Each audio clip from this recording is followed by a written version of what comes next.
दोस्त भी ऐसे थे, पढ़ाई करने वाला नहीं थे ज़्यादा, तो ज़्यादातर घर पे काम करने वाले थे वैसा, तो वो भी पढ़ाई नहीं कर पाए। उसके साथ साथ तो 12वीं हो गई, उसके बाद हमने आर्मी में ट्राई किया, लेकिन साला नसीब में नहीं था तो आर्मी में भी। हेलो दोस्तों, नमस्कार। स्वागत है आप सभी का परमेश्वर डामर इंडियंस व्लॉग यूट्यूब चैनल में। दोस्तों, ये हमारा फर्स्ट व्लॉग है और हम झाबा ज़िले के एक छोटे से गांव से हैं।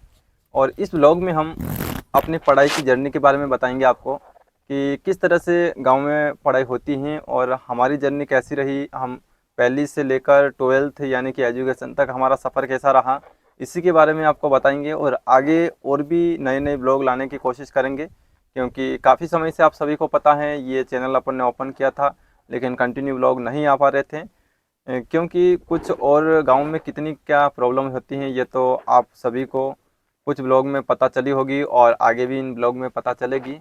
लेकिन आज हम इस ब्लॉग में अपनी जर्नी के बारे में बताएंगे कि कैसे हमारी एजुकेशन रहा और किस तरह से गांव में एजुकेशन रहता है।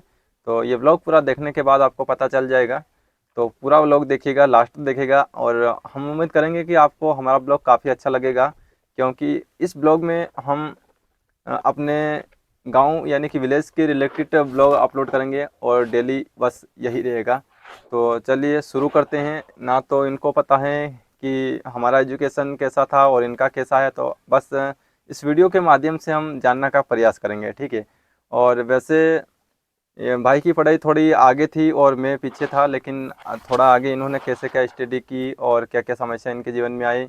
और इनका भी सपना आर्मी में जाने का भी था, लेकिन क्या समस्या रही जिस वजह से नहीं जा पाए अभी तक, और अभी तक क्या कर रहे थे क्या नहीं, आगे आप सबको इस ब्लॉग में पता चल जाएगी। तो चलिए शुरू करते हैं। तो सबसे पहले भाई से ही पूछेंगे कि भाई मतलब तुम्हारा मतलब कंटिन्यू क्लास रहा पहली से 12वीं तक, कंटिन्यू पढ़ाई रही कि बीच में छुट्टी थी कि कैसा क्या, मतलब पहली से 12वीं तक का सफ़र कैसा रहा, कैसे रही पढ़ाई? तो दोस्तों, पहले हमारे गांव में पहली से 5वीं तक हमारा गांव में ही पढ़ाई हुई।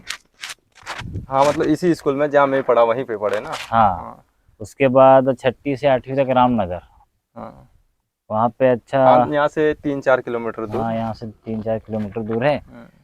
तो वहाँ पे 8वीं 8वीं हम फेल हो गए थे। अच्छा। 8वीं में बोर्ड की एग्ज़ाम थी, और दोस्त भी ऐसे थे, पढ़ाई करने वाला नहीं थे ज़्यादा, तो ज़्यादातर घर पे काम करने वाले थे वैसा, तो वो भी पढ़ाई नहीं कर पाए। उसके साथ साथ मैं भी फेल हो गया था। तो बाकी दोस्तों ने तो फिर उनकी शादी हो गई थी, तो स्कूल भी छोड़ दिया मैंने। तो मेरे को तो पढ़ना है भाई, आर्मी में जाना है, कैसे भी करके आर्मी में जाना है। दोबारा 8वीं गया, उसके बाद 8वीं पास हुआ। 8वीं पास होने के बाद फिर मेरा सिलेक्शन हो गया था हॉस्टल में, 9वीं 10वीं हॉस्टल में रह के पढ़ाई करी मैंने। वहाँ पे दोस्त अच्छे मिल गए थे, तो अच्छा हुआ, मैं पढ़ाई करी। और कुछ क्रिकेट कबड्डी वगैरह में भी अच्छे प्रमाण पत्र प्राप्त किए, फर्स्ट आए थे हम। 9वीं में भी हमने 12वीं वालों को हरा दिया था कबड्डी में और क्रिकेट वगैरह में। 10वीं में भी हम क्रिकेट में आगे थे और पढ़ाई में भी अच्छा रहा। लेकिन गैदरिंग में मेरा नाखून निकल गया था, नाखून की वजह से थोड़ा एग्ज़ाम में भी दिक्कत आ गई थी 10वीं में। तो ज़्यादा परसेंट नहीं बने मेरे, 55 ही बने 10वीं में। और उसके बाद 12वीं आर्ट से लेके करा हमने।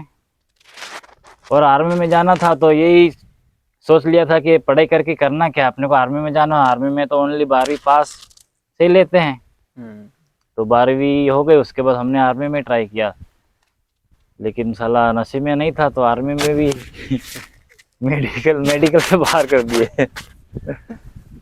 कम से 5 बार आर्मी में गए थे, लेकिन एक दाढ़ की वजह से मेरे को मेडिकल से बाहर कर दिया। फिर सोचा साला आर्मी में नहीं हुआ तो क्या करें, अब कॉलेज भी ज़रूरी है फिर आईपीएस बनने के लिए। तो फिर सोचा कि चलो अभी कॉलेज कर लेते हैं। तो पिछले साल ही 2023-24 में 23-24 में हुआ कंप्लीट कॉलेज। अभी एमपीपीएससी की तैयारी कर रहे हैं। ऐसा सफ़र देख, मेरा अगर बताऊँ ना तो मेरा तो देखो पहले से 5वीं तक तो ऐसा मतलब कुछ ज़्यादा कुछ नहीं था। अब विलेज की पढ़ाई तो ऐसी होती है, मुझे आती थी हिंदी, लेकिन इतनी क्लियर नहीं। आज के बच्चे जितने पढ़ते हैं प्राइवेट में, जितनी फास्ट उनकी इंग्लिश हिंदी होती है, इतना कुछ हम नहीं पढ़े थे। वैसे बोर्ड का एग्ज़ाम था तो बस गांव में तो गांव जैसी पढ़ाई होती हो सकता है हम में क्वालिटी नहीं हो पढ़ने की या टीचरों में, जो भी हो कह नहीं सकते हैं, हो सकता है हम में ही कमी होगी। लेकिन अगर अच्छी हिंदी की बात करें तो ये मेरा 6ठी 7वीं 8वीं में इसी में सीखी मैंने। और इंग्लिश तब भी नहीं आ रही थी, थोड़ी बहुत आ रही थी इस वजह से।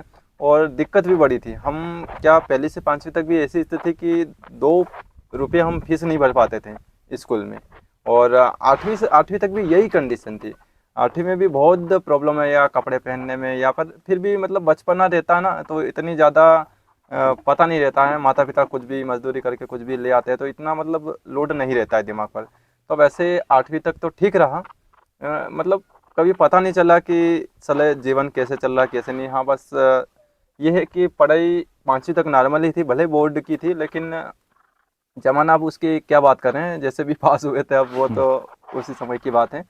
लेकिन फिर 6ठी 7वीं में भी बस ऐसा ही हुआ। बोर्ड की तो नहीं थी हमारे समय, तो 8वीं नौकल हो गई थी।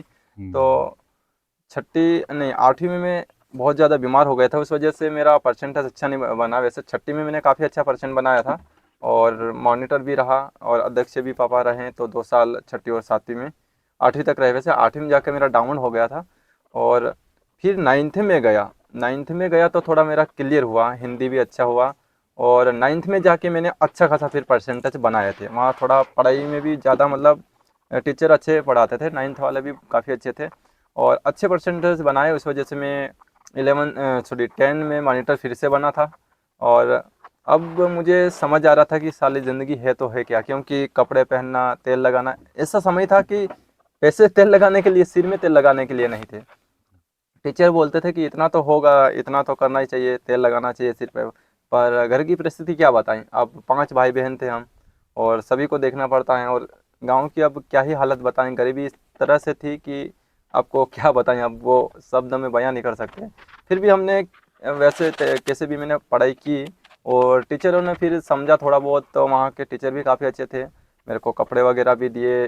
9th में थोड़ा समझा कि हाँ परमेश्वर किस स्थिति में, मतलब कहाँ से कैसे किस कंडीशन में पढ़ाई कर रहा है, उनको थोड़ा समझ में आया। तो और काफ़ी मेरी पढ़ाई भी मतलब जहाँ जो बेस था, वहाँ पर जो बेस था उससे काफ़ी अच्छा, थोड़ा परसेंटेज अच्छा मेरा चल रहा था, और पढ़ाई में थोड़ा अच्छा था। इतना अच्छा भी नहीं पर अच्छा था, ये समझ लो कि मॉनिटर में बना था वहाँ पे 10th क्लास में। तो समझ लीजिएगा पढ़ाई अच्छी थी, मेरा फर्स्ट डिवीज़न ही बना था 9th में भी, और 10 में भी फर्स्ट डिवीज़न ही बना था। लेकिन क्या है, एक समय आता है ना कि अब कोचिंग के लिए पैसे, जाने के लिए हमारे यहाँ से भी काफ़ी दूर था। अब यहाँ से जाते थे तो 5 से 7 किलोमीटर के आसपास था ही, और बारिश हो या गर्मी हो, कैसा भी समय हो, कभी हम मतलब पैदल ही गए, हमेशा पढ़ाई करने के लिए यहाँ से पैदल ही गए। और 12th तक ऐसा ही सफ़र रहा हमारा। 12th तक भी मेरे पास कोई पैसे नहीं थे, बस टीचरों ने मुझे हेल्प की थी, बस कपड़े वगैरह दे देते थे, बाकी पैसे तो ज़्यादा, अब गवर्नमेंट एग्ज़ाम में क्या ही पैसे लगेंगे। लेकिन हाँ कोचिंग वगैरह अगर करते, अभी डिप्लोमा वगैरह जैसे हम कंप्यूटर करते हैं तो थोड़ा पैसा लगता है, लेकिन ऐसा कुछ कर नहीं पाए, और ना ही कोचिंग मैंने लगाई कभी, बस जो भी पढ़ाई की स्कूल से ही की। और तो 12th तक तो हमारा सफ़र ऐसा ही रहा। फिर मैंने इंजीनियरिंग में जो एडमिशन लिया, उसके बाद असली सफ़र तो वहाँ से शुरू हुआ था, क्योंकि सबसे ज़्यादा पैसा आप सभी को पता है वहीं पे खर्च होता है।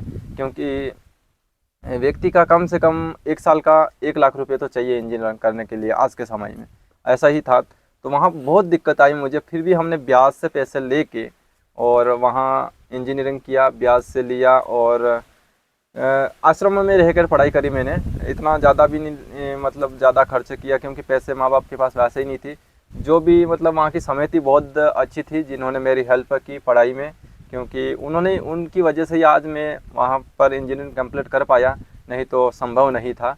और मेरा 2014 में इंजीनियरिंग में मैं गया था, तो 2018 में मेरा कंप्लीट हो गया था, 18 शुरुआत में ही, तो रनिंग में ही हो गया था शुरुआत में ही। लेकिन काफ़ी कुछ दिक्कतें झेलनी पड़ी, और आगे भी आपको इस के बारे में ब्लॉग में बताएंगे। लेकिन अभी ये हमारा फ़िलहाल फर्स्ट ब्लॉग है, इसलिए ज़्यादा कुछ नहीं बता पाएंगे, क्योंकि फेस रिलेटेड हम वीडियो कम ही बनाते हैं, और ज़्यादा नर्वस फील कर रहे हैं वैसे बोलने में, और हर कुछ अटक रहे हैं। तो जैसे जैसे अगर थोड़ा आगे हम, आप लोगों ने सपोर्ट किया अगर, तो हमारे कल्चर के बारे में और काफ़ी कुछ बताएंगे कि विलेज में कैसी क्या लाइफ है। और एक बार और ट्राई करेंगे बताने की, क्योंकि शुरुआत वाला ब्लॉग है, फर्स्ट ब्लॉग है, तो इसमें ज़्यादा कुछ तो नहीं बता पाएंगे दोस्तों। लेकिन हम सोच रहे हैं कि अब कंटिन्यू ब्लॉग शुरू करें, और ऐसे टॉपिक पे वीडियोस बनाएं, ताकि समाज के लिए और सबके लिए थोड़ा कल्चर के बारे में जानने को भी मिले, और अगर परिस्थितियाँ कठिन भी आए तो कैसे उनसे हम आगे बढ़ सकते हैं। तो बस ऐसे ही ब्लॉग आगे लाने की कोशिश करेंगे। तो आप सभी का सपोर्ट रहा तो काफ़ी अच्छा रहेगा, क्योंकि आप सभी की सपोर्ट की वजह ही हम आगे बढ़ सकते हैं। बाकी हमारे अकेले की बस की बात तो नहीं है। तो चलिए दोस्तों, हम मिलते हैं आपको नेक्स्ट व्लॉग में, क्योंकि आज ज़्यादा कुछ बता नहीं पाएंगे, क्योंकि आज नर्वस फील कर रहे हैं, पहला ही ब्लॉग है इस वजह से। तो ठीक है, वीडियो अच्छी लगी हो तो लाइक शेयर कर देना, और चैनल पर पहली बार आए तो सब्सक्राइब करके नोटिफिकेशन में आइकन पर ही ज़रूर प्रेस करना। तो चलिए मिलते हैं नेक्स्ट वीडियो में। जय हिंद।